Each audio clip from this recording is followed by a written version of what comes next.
Marchez selon l'esprit, vous n'accomplirez point les désirs de la chair. Ceux qui appartiennent à Christ ont crucifié la chair avec ses passions et ses convoitises. Si nous vivons par l'esprit, marchons aussi par l'esprit. Galates 5, 16, 24, 25. Paul cherche à enseigner aux Galates que l'esprit et l'esprit seul est la force de la vie chrétienne, et que cette force ne peut agir que si la chair lui est entièrement assujettie. Et pour répondre à ceux qui disent comment cela se peut-il, il revient à l'une des vérités centrales de la révélation divine. La mort de Christ sur la croix ne nous obtient pas seulement l'expiation du péché, mais nous procure encore la force qui nous délivre de la domination actuelle du péché inné en la chair. Quand Paul nous dit de marcher par l'esprit et qu'il ajoute « Ceux qui appartiennent à Christ ont crucifié la chair avec ses passions et ses convoitises » Galates 5, 16, 26. Il nous enseigne là le seul moyen d'être affranchi de la chair. Aussitôt qu'on comprend ces mots « crucifier la chair » et qu'on s'y conforme, on possède le secret de marcher non plus selon la chair, mais selon l'esprit. Que tous ceux qui désirent marcher par l'esprit cherchent à pénétrer le sens de ces mots. La chair. L'Écriture entend par là notre nature humaine tout entière, esprit, âme et corps, telle qu'elle est dans sa condition actuelle et son asservissement au péché.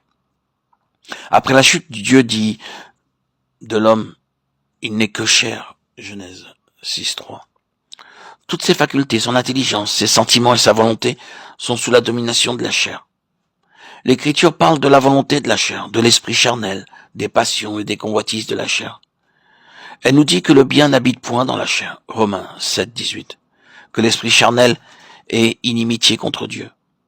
Elle nous enseigne que tout ce qui est de la chair, tout ce que pense ou fait l'intelligence ou la volonté de la chair, n'a aucune valeur aux yeux de Dieu, quelle que puisse d'ailleurs en être l'apparence aux yeux des hommes et la gloire qu'ils en tirent.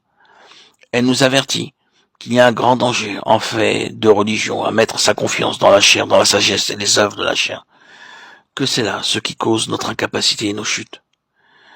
Elle nous dit que pour plaire à Dieu, il faut entièrement dépouiller la chair avec sa volonté propre et ses propres efforts, et faire place à l'action de l'Esprit de Dieu. Elle nous explique que le seul moyen de nous affranchir de la puissance de la chair est de la vouer à la mort, de la crucifier. Ceux qui appartiennent à Christ ont crucifié la chair.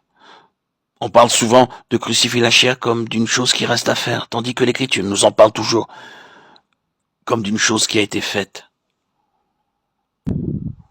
comme d'un fait déjà accompli, sachant que notre vieil homme a été crucifié avec lui. Je suis crucifié avec Christ. Ceux qui sont à Christ ont crucifié la chair. La croix de notre Seigneur Jésus-Christ, par laquelle le monde est crucifié pour moi, et moi pour le monde. Romains 6, 6. Galates 2, 25, 24, 6, 14.